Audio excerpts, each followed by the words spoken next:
안녕하세요. 6월 넷째 주 GQS 시작하겠습니다. 본문은 잠언 27장 1절부터 13절까지 내용입니다. 마음 훈련 네 번째 시간이고요. 그래서 마음 권고라는 주제네요. 서로 마음을 열고 사랑의 충고를 주고받는 그런 것에 대한 이야기를 다룹니다.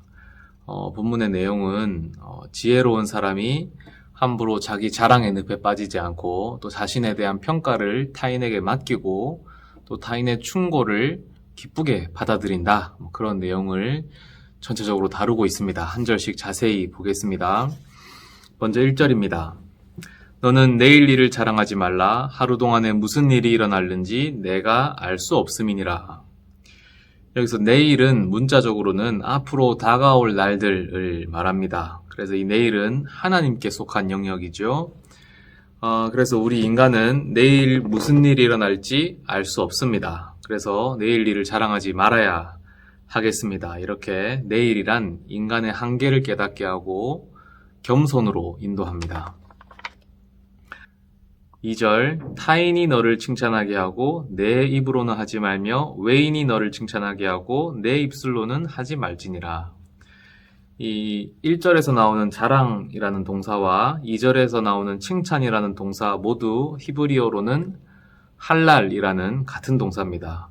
그래서 밝게 비춘다, 찬양한다, 칭찬한다 그런 뜻을 가지고 있습니다. 그래서 이 잠언은 칭찬을 하려거든 타인이 너를 칭찬하게 하고 내 입으로는 하지 말라 라고 권면합니다. 그래서 한 번으로는 이 권면이 부족했는지 반복해서 권면하죠. 그런데 여기서 타인과 외인이 나오는데 이 사람들은 정말로 나랑 상관없는 사람들입니다. 그래서 생각이나 뜻이 통하지 않는 완전히 이질적인 사람. 그런데 사실상 그런 사람들이 나를 칭찬하는 일은 현실적으로 불가능하죠. 그래서 이 구절은 정말로 다른 사람이 나를 칭찬해라 이런 말이 아니라 결론적으로는 칭찬 자체에 관심을 갖지 마라. 칭찬 자체에 목말라 하지 마라. 그런 의미입니다. 그래서 칭찬에 관심 갖지 말고 그냥 그 칭찬에 관심 없이 자랑하지 않는 자가 지혜롭다. 그런 의미의 잠언입니다.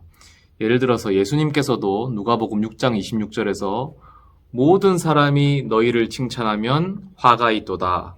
그들의 조상들이 거짓 선지자들에게 이와 같이 하였느니라. 라는 말씀이 있죠. 그래서 사람으로부터의 칭찬은 다 부질없는 것입니다. 사람으로부터의 칭찬에 목말라 하지 말아야겠습니다. 하나님으로부터의 칭찬만이 참된 것입니다.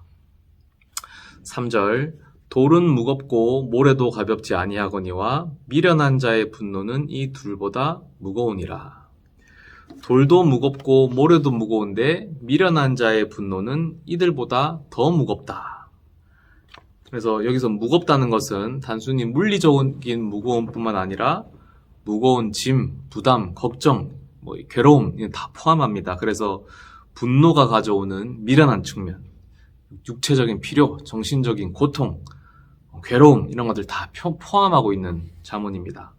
4절, 부는 잔인하고 노는 창수 같거니와 투기 앞에야 누가 서리요.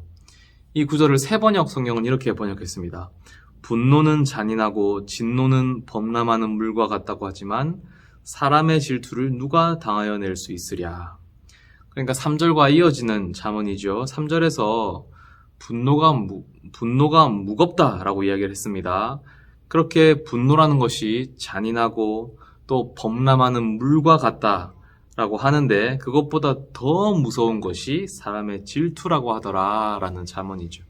그러니까 삶을 파괴하는 시기와 질투 이런 마음의 상태를 잘 살펴라라는 말씀입니다.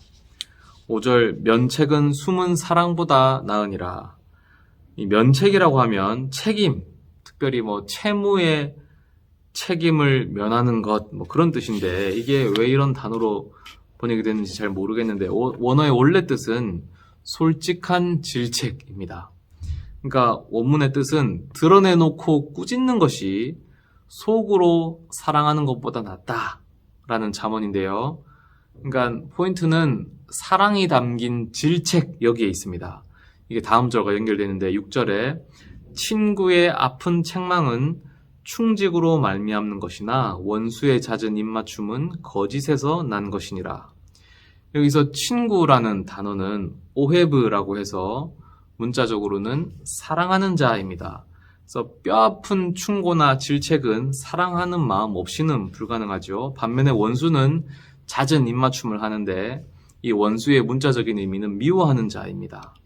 그래서 사랑하는 자의 아픈 책망과 미워하는 자의 입맞춤 사이에서 무엇이 진실이고 무엇이 거짓인지 분별하는 지혜가 필요합니다. 겉으로 드러나는 것이 전부가 아니라는 그런 역설적인 말이죠. 삶의 이면을 정확히 들여다보라는 날카로운 잠언이 되겠습니다. 7절 배부른 자는 꿀이라도 싫어하고 줄인 자에게는 쓴 것이라도 다니라. 여기서 싫어하다는 히브리어로 밟다, 유린하다라는 동사입니다. 그러니까 꿀이라도 배부른 자에게는 짓밟아 버릴 만큼 가치가 없지만 배고픈 사람에게는 쓰디쓴 음식이라도 달콤하게 느낀다. 먹을 수 있는 것 자체가 달콤함이다. 그런 잠언입니다. 참고로 잠언에서 자주 꿀이 언급되는데 꿀은 당시 고귀한 음식 중 하나였습니다. 그래서 이러한 대조는 귀하다고 여기는 것에 이 상대적인 가치를 되새기게 합니다. 최고의 가치라고 여기는 것도 상황에 따라 변하죠. 따라서 세상의 그 어떤 것도 절대적인 가치를 가지지 못하는 것을 깨우치게 합니다. 8절 고향을 떠나 유리하는 사람은 보금자리를 떠나 떠도는 새와 같으니라. 보금자리를 필요로 하는 이 삶의 현실을 새에 빗대어 표현했습니다.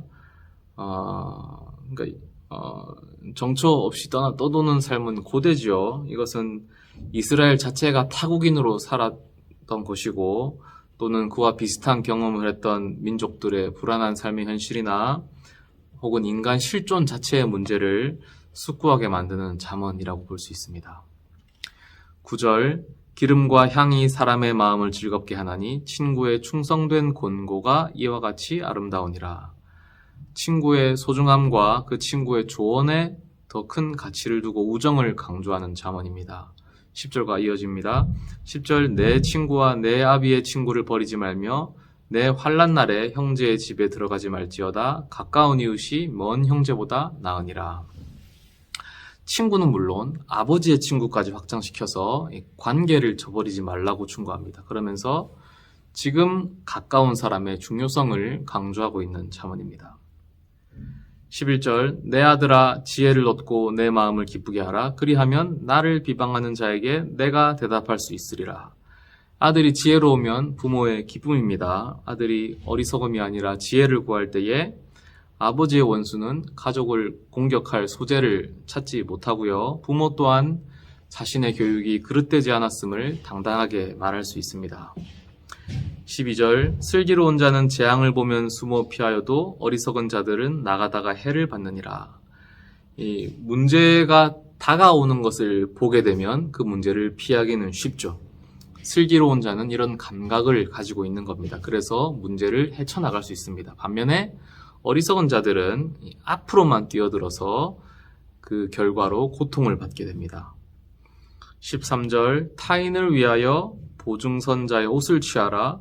외인들을 위하여 보증선자는 그의 몸을 볼모잡을지니라. 이 구절의 뜻은 타인을 위하여 보증을 설 때는 그 옷을 취하라는 뜻입니다. 또 외인들을 위하여 보증을 설 때는 옷이 아니면 그 몸 자체를, 그 몸을 볼모 삼으라는 뜻이죠. 그래서 타인, 외인은 2절에 나왔었는데 나와 아무런 상관이 없는 사람을 뜻합니다. 그러니까 이 구절의 의미는 아버지가 이제 아들을 훈계하고 있는데 너랑 상관이 없는 사람들, 잘 모르는 사람을 위해서 함부로 보증을 서주지 마라. 그러니까 위험을 감수하지 마라. 이런 의미가 있는 잠언입니다. 오늘 본문에서 여기까지인데 여러 잠언들이 소개가 되었습니다. 모두 이 지혜로운 사람들의 마음가짐에 대한 주제로 느슨하게 이제 묶을 수 있을 것 같습니다. 한 절 한 절 묵상하시면 다 깊이가 있는 말씀들이라고 생각이 됩니다. 하나님께서 주시는 생각들과 또 이제 서로 이제 그 그룹들로 모여서 서로의 생각들에 귀 기울이시면서 좋은 나눔의 시간 가지시기 바라겠습니다. 감사합니다.